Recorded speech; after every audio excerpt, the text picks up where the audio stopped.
하나님의 말씀 누가복음 5장 3절로 7절에 있는 말씀을 공독하겠습니다. 신약성경 96페이지입니다. 96쪽 누가복음 5장 3절로 7절입니다. 예수께서 한 배에 오르시니 그 배는 시몬의 배라. 육지에서 조금 뛰기를 청하시고 앉으사 배에서 무리를 가르치시더니 말씀을 마치시고 시몬에게 이르시되 깊은 데로 가서 그물을 내려 고기를 잡으라. 시몬이 대답하여 가로되 선생이여 우리들이 밤이 맞도록 수고하였으되 얻은 것이 없지만은 말씀에 의지하여 내가 그물을 내리리라 하고 그리한즉 고기를 이룬 것이 심히 많아 그물이 찢어지는지라. 이에 다른 데에 있는 동료를 손짓하여 와서 도와달라 하니 저희가 와서 2배의 채움에 잠기게 되었더라. 아멘. 오늘도 이렇게 야전 새벽 기도를 수고하신 모든 분들에게 감사를 드립니다. 또 우리 이렇게 귀한 시간에 말씀을 사모해 오신 여러분들에게 감사를 드립니다.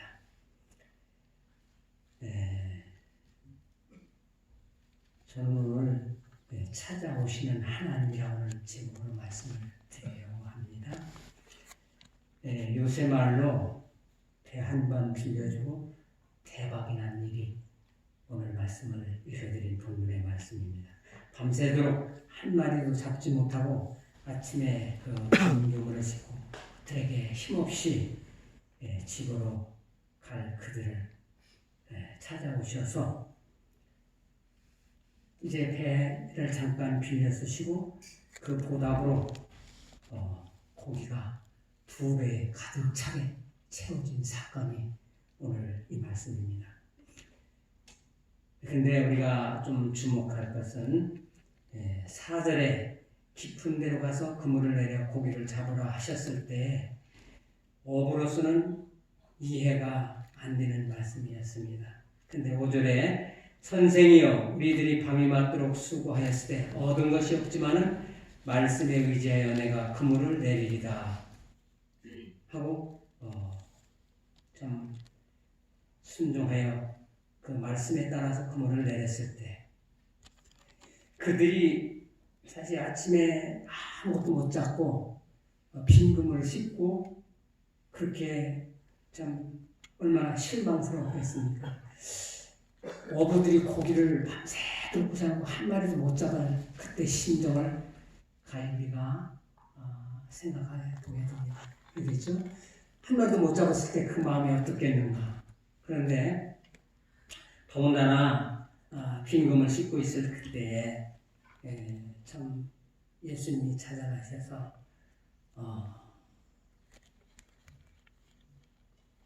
깊은 데로 가서 그물을 내려 고기를 잡으라.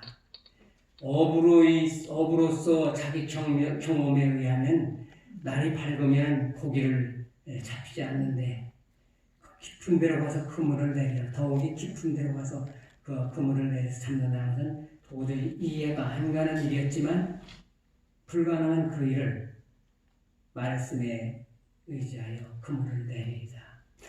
데살로니가전서 2장 13절 하단에 보면 이 말씀이 또한 너희 믿는 자 속에서 역사하느니라. 하나님의 말씀을 믿는 자 마음에는 그 말씀이 역사한다고 말씀을 하셨고요. 히브리 4장 12절에 하나님의 말씀은 살았고 운동력이 있다고 말씀하셨습니다.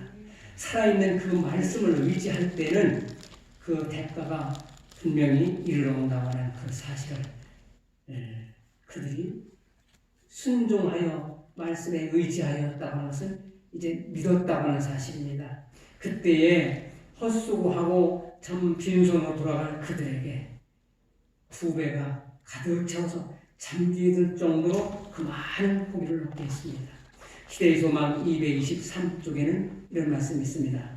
그가 빈 그물을 주목하여 볼 때에 장내는 낙심으로 암담해 보였다. 그는 선생이여 우리들이 밤이 맞도록 수고했을 때 얻은 것이 없지만은 말씀에 의지하여 내가 그물을 내리라라고 말했다. 맑은 호수에서 그물로 고기를 잡기에는 밤이 다시 없이 좋은 시간이었다. 밤새도록 헛수고를 하고 난 후 그물을 환한 낫에 던진다는 것은 가망이 없는 것으로 보였다. 그러나 예수께서 분부를 내리셨고 또한 그들은 그 선생을 사랑하는 마음으로 순종하였다. 도저히 안 될 일인데도, 자기들이 생각할 땐 가망 없는 일인데도 말씀에 순종하고 그 선생을 사랑하는 마음으로 순종하였다라고 기록을 하셨습니다. 또 같은 책 224쪽에는 이런 말씀이 있습니다. 그러므로 하나님의 사업에 바쳐진 모든 희생은 그 은혜의 풍성함을 따라 보상될 것이다. 하나님 사업에 헌신하여 일하는 모든 대가는 헛수고가 아니라, 여기 베드로가 참 말씀에 의지하여 그물을 내리리라 하고 그물을 내려서 고기를 잡았을 때 2배에 가득 채워서 잠기게 될 정도로 보상을 받은 것처럼 하나님 사업에 바쳐진 모든 희생은 그 은혜의 풍성함을 따라 보상될 것이다 약속을 하셨습니다. 아멘.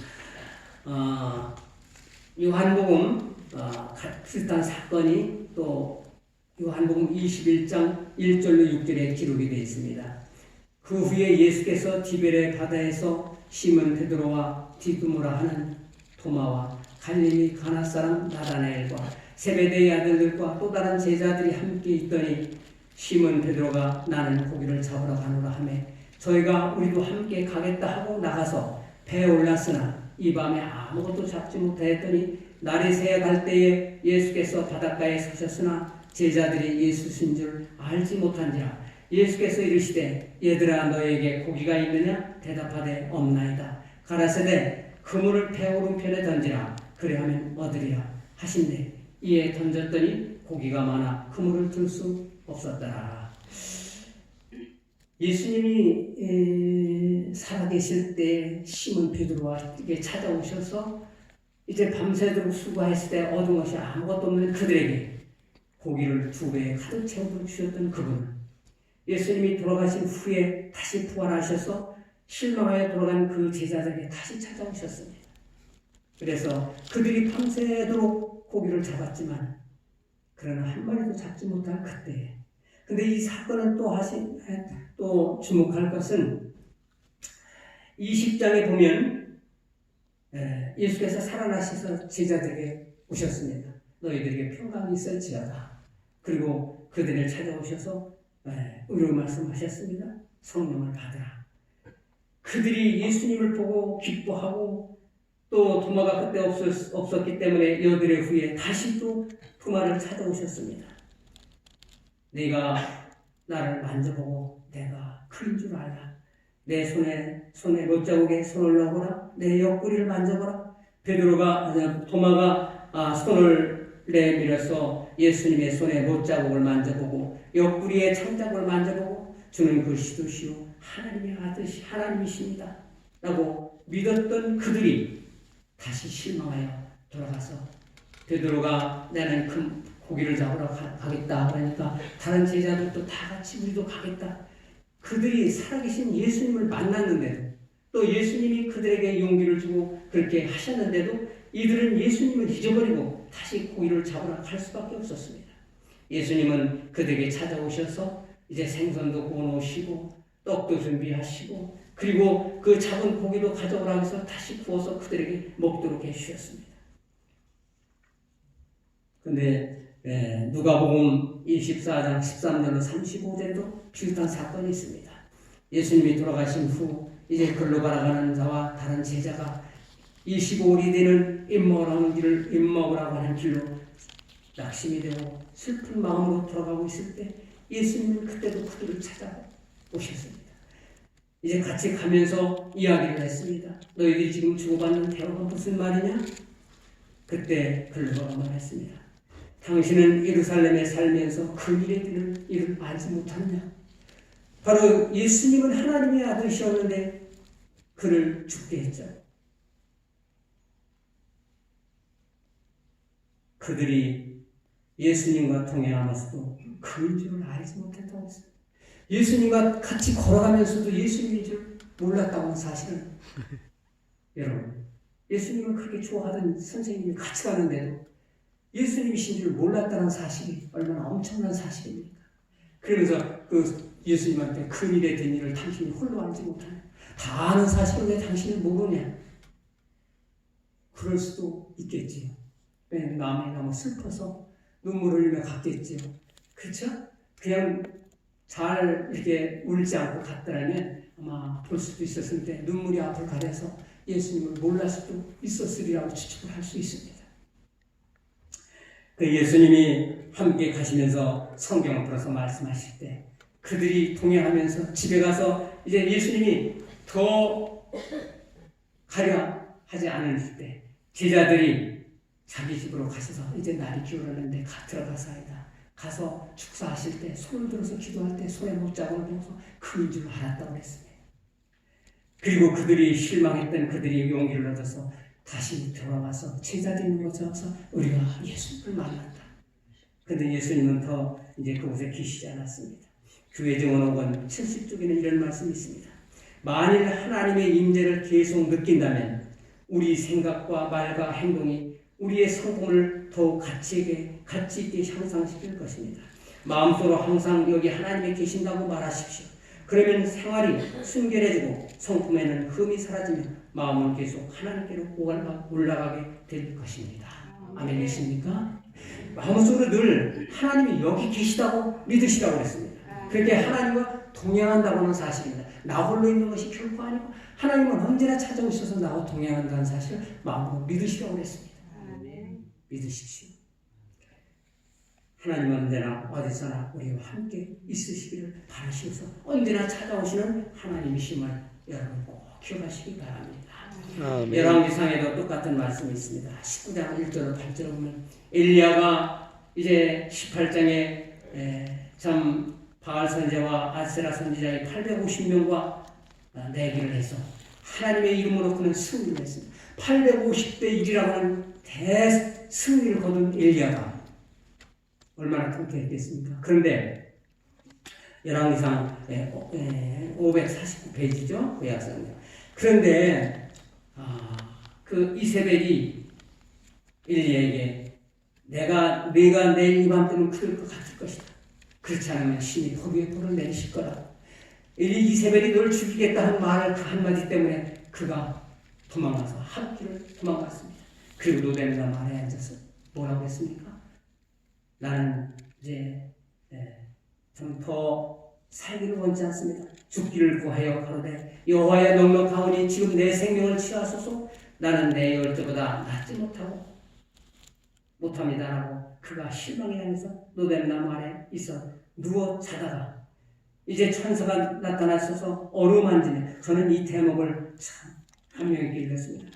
실망한 엘리야가 노뱀나무 아래 누워서 잠이 들었을 때 천사가 와서 어루만졌다. 사랑하는 엘리야야. 그렇죠? 하나님이 사랑하는 엘리야야. 어루만지면서 일어나서 먹어라. 일어나 보니 떡과 물이 있었습니다. 그걸 먹고 또 잠이 들었을 때 여호와의 사자가 와서 또 어루만지며 저는 이 대목을 읽을 때마다 하나님이 얼마나 사랑스러운 손으로 이렇게 만져주셨다고는 그 사실. 그래서 어루만지며 이르되 일어나서 먹으라. 내가 길을 이기지 못할까 하노라. 일어나서 먹고 마시고 그 식물의 힘을 의지하여 40주 40야를 향해 하나님 산 호렙에 이르렀다 했습니다. 40주 40야는 밤새도록 낮에도 자지 않고 걸어갔다는 얘기죠. 40자 40주 40야를 걸어가서 그 식물을 그 자리에 걸어갔다고 사실입니다. 우리 하나님은 실망한 엘리야에게 사랑으로 어루만지시면서 힘을 주셨고 하는 일이 뜻과 같이 되지 않을 때 시몬 베드로를 찾아오셔서 용기를 주셨고 고기를 2배 가득 채워주셨습니다. 그리고 질병으로 고통할 때 찾아오셔서 치유해 주신 분이 바로 우리 주님 예수님이셨음을 꼭 기억하시고 힘내시고 믿으시기 바랍니다. 아멘. 교회 보내는 권면 2권 406쪽에 이런 말씀이 있습니다. 우리는 하나님의 말씀의 원칙에 반석처럼 든든하게 서서 새로운 경험을 맛볼 때 하나님께서 우리에게 필요한 힘을 주신다는 사실을 기억해야 합니다. 다시 한번 읽겠습니다. 우리는 하나님의 말씀의 원칙의 반석처럼 든든하게 서서 새로운 경험을 맛볼 때 하나님께서 우리에게 필요한 힘을 주신다는 사실을 기억하십시오 라고 말씀하셨어요. 꼭 그렇게 잊지 말고 기억하시기 바랍니다. 창세기 3장에 보면 하나님께서는 하나님 앞에 범죄하고 두려워하는 아담을 찾아오셨습니다. 아담아, 네가 어디 있느냐? 아담은 하나님 앞에 대답했습니다. 내가 두려워하여 나무 뒤에 숨었나이다. 이제 아담은 선악과를 먹고 난 후에 자기들이 벗은 몸을 보게 되었고, 그래서 무화과 잎을 엮어서 치마를 해서 입었습니다. 근데 하나님은 찾아오셔서 네가 어디 있느냐 찾아오셨습니다. 아담의 책망하기 위함이 아니라 벌거벗은 수치를 무화과 잎으로 가린 그에게 찾아오셔서 영원한 가죽 옷을 지어 입히셨다고 했습니다. 여러분, 사랑의 하나님이십니까? 무화과 잎으로 자기 수치를 가리고 있던 아담을 찾아오셔서, 하와를 찾아오셔서 영원한 가죽 옷으로 입혀주셨다는 사실을 여러분 기억하시기 바랍니다. 우리 하나님은 그런 사랑스러운 하나님이셨습니다. 찾아오실 때 그냥 오신 것이 아니라 바로 가죽 옷을 지어서 입혀주시기 위해서 찾아오신 하나님. 우리들도 제자들처럼 낙담하고 고민이 닥칠 때 그때마다 우리 주님께서 찾아오시고 어려운 문제를 해결해 주신다는 사실을 꼭 기억하시기 바랍니다. 마태복음 28장 20절에는 내가 세상 끝날까지 너희와 항상 함께 있으리라 하십니다. 언제까지? 세상 끝날까지. 그럼 지금도 계십니까? 아멘. 여러분 곁에는 항상 예수님이 계십니다. 여러분들을 도와주시기 위해서, 실망할 때 용기를 주시고 아파할 때 그 통증을 제거해 주시기 위해서 예수님은 언제나 사랑스러운 모습으로 우리에게 다가오신 분이 바로 예수님이십니다. 시대의 소망 225쪽에는 이런 말씀을 하셨습니다.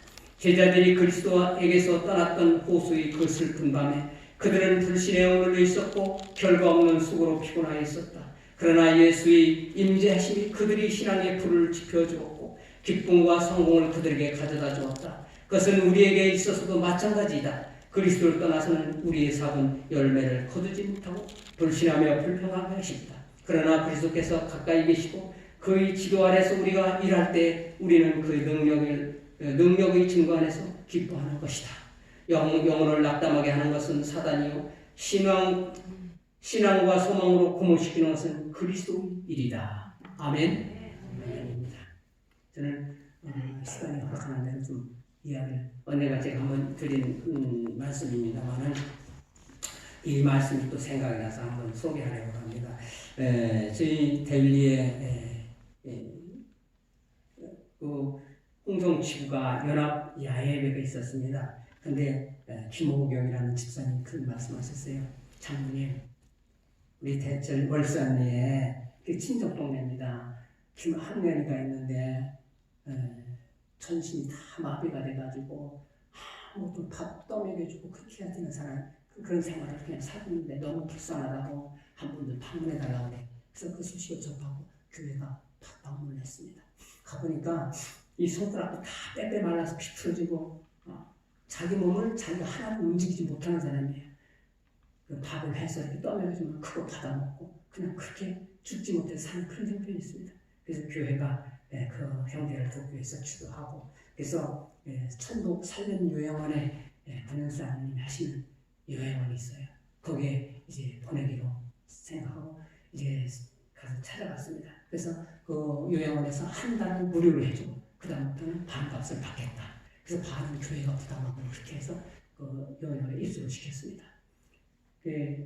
근데 거기 있으면서 몸이 점점 좋아졌어요. 그래가지고 휠체어를 붙잡고 이제 걷고 그렇게 시작했습니다. 그래서 밖에도 나오고 시내도 돌아다니고 그래서 한 달을 있었는데 그가 이렇게 좋아지고 그 다음부터는 이제 계속 있었는데 어느 날 갑자기 권사님한테 전화가 왔어요. 학년이가 집에 갔다고. 그래서 왜 쫓긴다고 바로 쫓아갔었습니다. 근데 거기에 이제 있으니까 너무 지루해서 집에 오고 싶어서 왔다니 안 된다. 다시 가라. 그래가지고 다시 또 데리고 가서 입소를 시켜서 그 사람이 이제 교회도 잘하고 침례도 받고 이제는 자기가 시내 같은 데 마음대로 휘쳐 붙잡고 타고 갈 때는 타고 언덕에는 위험하니까 걸어서 붙잡고 그래서 시내도 잘 다니고 아주 좋은 생활을 잘 했어요. 근데 그 형님을 알게 됐습니다. 그 일로 인해서 김학준이라는 분도 있는데 그 집에 방문을 가보니까 형편이 말이 아니에요. 이분은 알코올 중독자라서 매일같이 술만 먹고 그냥 퍼져서 자요. 근데 강규라고는 그 부인이 그 홍성 세림산에 다니면서 일해서 두 남매를 학교를 보내고 뗄 나무도 없어가지고 집은 막 불내가지고 얼마나 연기가 많이 나는지 아주 새콤한 집이 그 안에서 그냥 운막 같은 그런 데 살고 있어요. 그래서 제가 이제 그때 대천에 건축일을 하느라고 다닐 때 건축 현장에는 피자재가 많이 나와요. 그 썰면 막 불태워버리는데 그래서 점심시간에 그 식으면 같은 그 동료들이 실어서 한 짝씩 실어서 그래서 그걸 실어다 주고 실어서 그 원치 많은 매일 그렇게 해서 나무를 갖다 주었습니다. 그랬더니 동네 사람들이 얼마나 좋아하시는지. 근데 어느 날 그 딸한테 전화가 왔어요. 장모님 우리 아버지가 쓰러지셨는데 못 걸어요. 그래서 가봤더니 다리가 술 먹고 넘어져가지고 굴절이 됐어요. 그래서 홍성병원에 입원시키고 이제 기부수하고 치료하는데 얼마 지났는데 또 딸한테 전화 왔어요. 우리 엄마가 앞을 못 봐요. 그래서 또 갔더니 전혀 앞을 못 봐서 걷지 못하는 겁니다. 그래서 대천에 있는 유한과로 데리고 갔더니 거기서 그래요. 큰 병원에 가보라고. 그래서 모시고 천안에 있는 단국대학병원에 갔었습니다. 가서 검사하는 도중에 뇌종양이라는 사실을 발견하게 됐습니다. 계란만큼 크다고 수술을 해야 되겠다. 근데 뭐 수술비도 없죠. 교회 대일도 그때 교회 건축하느라고 다 어렵게 막 이렇게 좀 부채 이렇게 농협에서 빚도 없고 이렇게 해서 막 힘들게 교회를 지었는데 교인들도 다 어렵죠. 어떻게 해줄 방법이 없어요. 근데 그 가족들은 자기들이 돈이 없는데 엄마가 그렇다고 하니까 빨리 수술 좀 해달라는 거예요. 하게 해달라는 거예요. 그래서 어떻게 할 수가 없어서 홍성 방송 전국에 가서 사랑의 니키 그때 사랑의 니키스트가 있었어요. 라디오에 찾아갔습니다. 그랬더니 한 달 뒤에야 그게 할 수 있다고. 근데 뭐 가족들은 빨리 했으면 뭐라고. 근데 어떻게 할 길이 없어서 군청에 찾아가서 군수를 찾아갔습니다. 갔더니 군수가 안 계십니다. 그래서 그런 사실을 이야기하고 돌아왔습니다. 근데 이제 그 사실을 면장님이 아셨어요. 그 면장님이 이제 모금을 운동을 해서 한 960만 원을 모금하셨고 교회가 또 그때 한 25년 전에 큰 분이에요. 그 교회가 또 모금 각 지구교회 그런 사실을 알려가지고 그래서 330만 원을 모금을 했습니다. 그래서 이제 수술을 해야 되겠다고 생각을 해서 이제 병원에 갔는데 그 사실을 병원에서 또 아셨어요. 그때 그 사실을 MBC 방송에서 알아가지고 인터뷰를 나오셨고 홍성신문에서 또 오셨고 그 사실을 단국대학교 병원에서 또 하셔서 그 수술비, 병원비 일체를 다 무료로 해주겠다. 아멘. 그래서 병원에서 다 병원비 하나도 안 받고 일체 무료 5개월 동안 있었는데 그걸 다 그냥 무료로 해주셨어요. 아멘. 그래서 그분들이 와서 침례받고 근데 강계시 그 종양은 너무 크고 위험한 곳이라 다 떼지 못했다. 그래서 결국 시력은 회복되지 않았어요. 근데 얼마나 좋아하시는지 이게 찬미를 보면서 찬미 손에서 찬미 꼭 애기 같더라고요. 그 수술을 받고 난 다음에 찬미로 찬미도 잘 이렇게 이제 기억을 해서 부르시고 성경책을 꼭 예배 끝날까지 가슴에 안고 계셔요. 그 난숙이라고 딸 침례받고 근데 군청에서 또 한 가지는 이 가족들을 교회가 언제까지 돌볼 수는 없었어요. 그래서 군대 가 있는 그 김명계라는 아들을 제대를 시켜야 되겠다 해서 군청에 소변을 찾아갔더니 그걸 바로 의가서 제대를 해서 또 제대를 시켜줬어요. 근데 이제 위원장님이 어느 날 그러더라고요. 장모님 그 아들이 찾아왔었나요? 이게 이 아들이 한 번쯤은 위원장님 찾아서 고맙습니다 인사를 해야 되는데 참아도 찾아가지 않아서 장모님 우리가 짝사랑하는 것 같아요. 그러시더라고요. 어쨌든 저랬든 간에 하나님께서는 그 일을 이루어주셨습니다. 그래서 무려 한 1,300만 원 돈을 이제 그들 통장에 넣어줘서 생활비를 쓰도록 그렇게 해서 하나님께서는 이게 긴 얘기입니다만 짧은 시간에 하나님께 이렇게 요약해서 말씀을 드렸습니다만 교회가 그 일들을 했을 때 하나님께서는 그 일을 통해서 거기에 월산에 성교교회가 있는데 성교교회 다니시는 많은 분들이 이거 대일교회가 정말 교회다. 그래가지고 대일교회로 오신 가족들이 엄청나게 많았어요. 그래서 교회가 차를 2대를 운행하면서 아래월산 이쪽으로 한번 하는 저 궁곡 쪽으로 해서 차가 2대가 운행해서 교회에 앉을 곳이 없어서 엎드려 이렇게 꽉 찼었습니다. 지금 요즘 교과 공부하시죠? 그 일들이 바로 이러한 일들이라고 하는 사실을 제가 생각이 나서 다시 이야기를 소개한 겁니다. 하나님은 우리를 통해서 그 일을 해서 세상에 하나님의 복음을 전하기 위해 하나님의 매개체로 우리를 선택하셨고 우리를 세우셨다는 사실을 우리는 다시 한번 생각하게 됩니다. 기대의 소망 225쪽에는 이런 말씀이 있습니다. 하나님의 동역자가 되고자 하는 모든 사람들이 첫째로 배워야 할 일은 자아를 불신하는 교훈이다. 그러면 그들이 그리스도의 품성을 나누어 받을 준비가 갖추어진다. 이것은 가장 훌륭한 과학적인 학교의 교육을 통하여 얻어지는 것이 아니라 그것은 하늘의 교사에게서만 얻어지는 지혜의 열매인 것이다. 하나님께서만 그 일을 하신다는 것입니다. 또 시대소망 227쪽에 있습니다. 약하고 요동하는 품성이 튼튼하고 견고한 품성으로 변화하게 된다. 끊임없는 헌신은 예수와 그의 제자와의 사이에 매우 밀접한 관계를 확립시켜서 그리스도인은 마음과 품성에 있어서 그를 닮게 된다. 그리스도와의 연결을 통하여 그는 더욱 명백하고 넓은 견해를 가지게 될 것이다. 이제 우리 참 믿음과 마음이 약해질 때, 아픔과 고민과 어려움이 닥칠 때, 우리 주님이 우리에게 찾아오심을 꼭 기억하시고 주님의 손을 꼭 붙잡게 되시길 간절히 바랍니다. 저는 마지막으로 시편에 있는 말씀을 보고서 말씀을 마치려고 합니다. 시편 91편 14절로 16절, 구약성경 870쪽입니다. 시편 91편 14절로 16절. 하나님이 가라사대 저가 나를 사랑한즉 내가 저를 건지리라. 저가 내 이름을 안즉 내가 저를 높이리라. 저가 내게 간구하리니 내가 응답하리라. 저희 환난 때에 내가 저와 함께하여 저를 건지고 영원하게 하리라. 내가 장수함으로 저를 만족케 하며 나의 구원으로 보이리라 하시도다. 여기가 저를 하는 말이 9번 있어요. 저라는 누굽니까? 여러분과 저를 이야기하시는 겁니다. 이제 세상 끝날까지 함께 하시겠다고 약속하신 하나님, 우리 주님을 날마다 매 순간 만나시고 모든 짐을 그분께 맡기시고 늘 감사와 기쁨으로 행복한 삶 되시길 간절히 바랍니다. 감사합니다. 기도드리시겠습니다. 사랑하시는 우리 아버지 하나님, 이전에도 계셨고 시방도 계시며 미래에도 계시겠다고 약속하신 하나님, 오늘도 우리를 통해서 하나님께서 하시고자 하시는 큰 역사가 있기에 오늘 이 말씀을 저희들에게 주셔서 감사합니다. 우리가 때로 아플 때, 힘들 때, 고민할 때 언제나 하나님은 멀리 계신 분이 아니라 찾아오시는 하나님이심을 저희들 이 시간 말씀 속에 알게 되었습니다. 모두가 다 우리 하나님 의지하고 찾아오시고 우리를 반겨주시고 엘리야를 죽기를 고대하고 그가 실망 가운데 있을 때 어루만지시며 힘을 주셨던 하나님, 이제 오늘 아프고 고통하는 환우들, 그리고 우리가 때때로 무거운 짐으로 버거워서 고민하고 괴로워할 그때에 하나님 손길로 어루만져주시고 치유하시고 용기 주시고 힘 주셔서 우리 하나님이 우리와 함께 계신 사실로 인해서 우리 모두가 행복하고 그 믿음을 통해서 기뻐하는 우리 모두가 되게 하여 주시옵소서. 예수님의 이름으로 간절히 기도하옵나이다. 아멘.